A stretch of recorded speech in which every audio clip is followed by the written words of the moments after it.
خاص طور پر جب بیبی ہو جاتا ہے تو اس کے جو پہلے 6 مہینے ہوتے ہیں، آپ یوں سمجھ لیں جو پہلا چلہ ہوتا ہے وہ بڑا اہم ہوتا ہے والدہ کے لیے.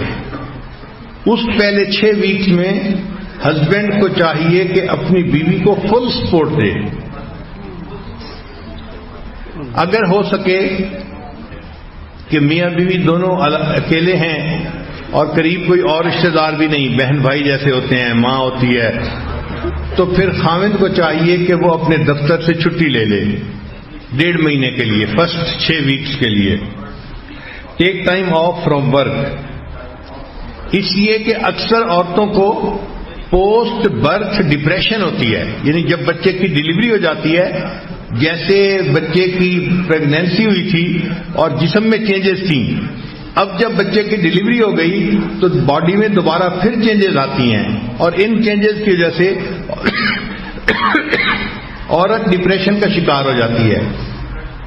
یہ پوسٹ برتھ ڈپریشن بہت عام ہے، اور ریسرچ یہ بتاتی ہے کہ اس وقت میں عورت کی یہ حالت ہوتی ہے کہ کئی مرتبہ اس کا دل کرتا ہے کہ میں اپنے بچے کو قتل ہی کر دوں. ہم نے پہلے یہ چیز کتابوں میں پڑھی تھی، پھر بعد میں ایک بچی تھی، عالمہ تھی، اس کے ہاں بچی کی ولادت ہوئی تو وہ مجھ سے یہ بات پوچھا کرتی تھی فون پہ کہ حضرت میری ایسی کیفیت ہے کہ بچی تھوڑا بہت روتی ہے، میرا دل کرتا ہے میں اس کو کل کر دوں. اس سے مجھے اندازہ ہوا کہ واقعی عورت کے اندر یہ ڈپریشن اتنا سوئر بھی ہو سکتا ہے.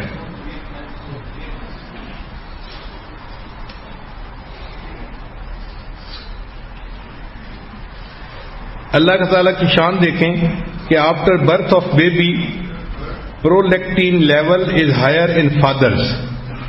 مرد کے اندر پرولیکٹین لیول جو ہے وہ ہائی ہو جاتا ہے، اور یہ لیول جب ہائی ہوتا ہے تو بندے کے اندر بہت محبت ہوتی ہے دوسرے کے ساتھ تعلق جوڑنے کی. تو اللہ تعالیٰ نے باپ کے اندر اس لیول کو بڑھا دیا تاکہ اب یہ بچے سے بھی اپنا تعلق جوڑے اور اپنے بیوی کے ساتھ مزید جڑے، اس کے اندر یعنی جڑنے کا احساس ہو جائے. اور اس دوران جب بچہ ہوتا ہے تو مرد کے اندر ٹیسٹوسٹیرون لیول جو ہوتا ہے وہ کم ہو جاتا ہے. ٹیسٹوسٹیرون لیول کم ہونے سے وہ جو ایک ہوس ہوتی ہے میٹ کرنے کی وہ اس سے ختم ہو جاتی ہے، یعنی اس کے لیے میٹنگ کے بغیر صبر کے ساتھ رہنا آسان ہو جاتا ہے. یہ بہت چینجز ہیں جو قدرت کر دیتی ہے کہ آنے والے بچے کے بعد ماں باپ کے لیے وقت گزارنا آسان ہو. پھر خامد کی ایک ڈیوٹی ہوتی ہے کہ ملنے والے دوست احباب رشتہ دار وقت بے وقت آتے رہتے ہیں. اس وقت عورت تو بیبی کے ساتھ مصروف ہوتی ہے، وہ نہیں ان کو کچھ کہہ سکتی.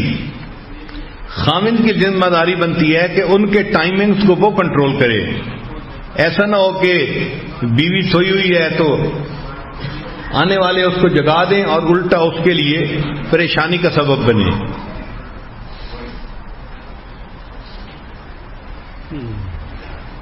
حضرت انس رضی اللہ عنہ روایت کرتے ہیں کہ میں نے نبی علیہ الصلوۃ والسلام سے زیادہ اہل و عیال پر مہربان کسی اور آدمی کو نہیں دیکھا. کسی کو زندگی میں اتنا مہربان اپنے اہل و عیال سے نہیں دیکھا جتنا مہربان میں نے نبی علیہ السلام کو اپنی فیملی کے اوپر دیکھا ہے.